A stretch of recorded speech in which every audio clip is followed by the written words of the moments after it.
बेथ' थिगैनो दं गोबां रायजो राजाफोरा बा इन्टेलेक्सुवेल मानसिफोरा आंखौ नोंथाङा इउपिपिएल दोलोनि सासे बेयाव बिजाथि जानांगौ होननानै बुंदों नाथाय बे बाथ्राया जोंनि मानगोनां प्रमद बर' सार आरो तथा जोंनि सेन्ट्रेल कमिटि बिथांमोना जुदि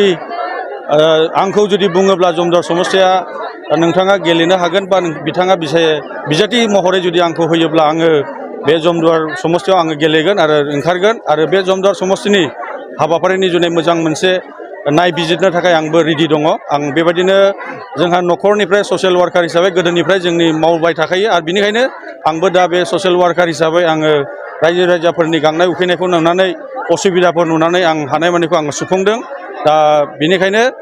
आङो जुदि रायजो राजाया जुदि आंखौ लुबैदोंब्ला आरो जुदि गोजौ हाइकमान्डआ जुदि आंनो होयोब्ला आङो बेयाव प्रस्तुत आङो गेलेनो थाखाय आं बेखौनो बुंबाय आरो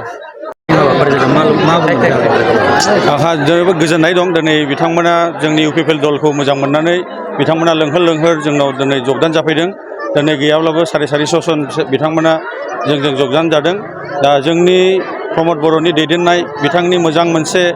नीति आदर्शफोरखौ नुनानै जोंनि रायजो राजाफ्रा मोजां मोनदों आरो बे ओनसोलाव गोबां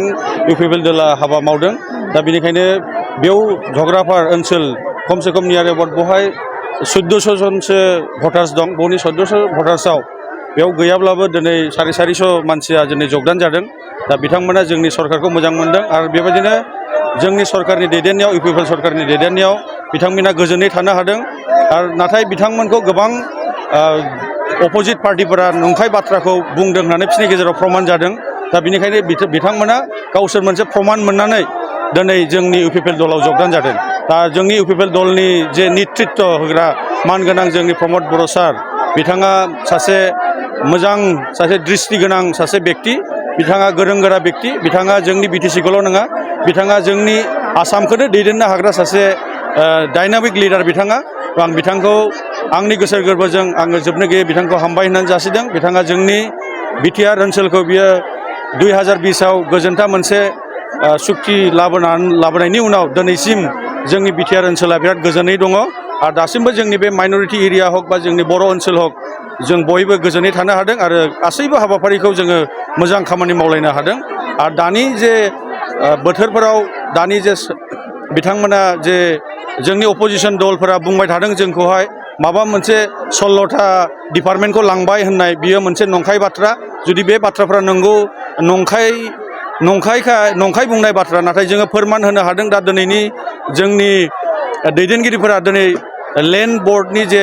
हाबाफारि बेफोरखौबो मावनो हादों आरो बेबायदिनो गोबां साख्रिनि बाथ्राफोरखौ बुङो बेयावबो जोङो स्पष्ट भाबै जोङो बुंनो हादों मोजां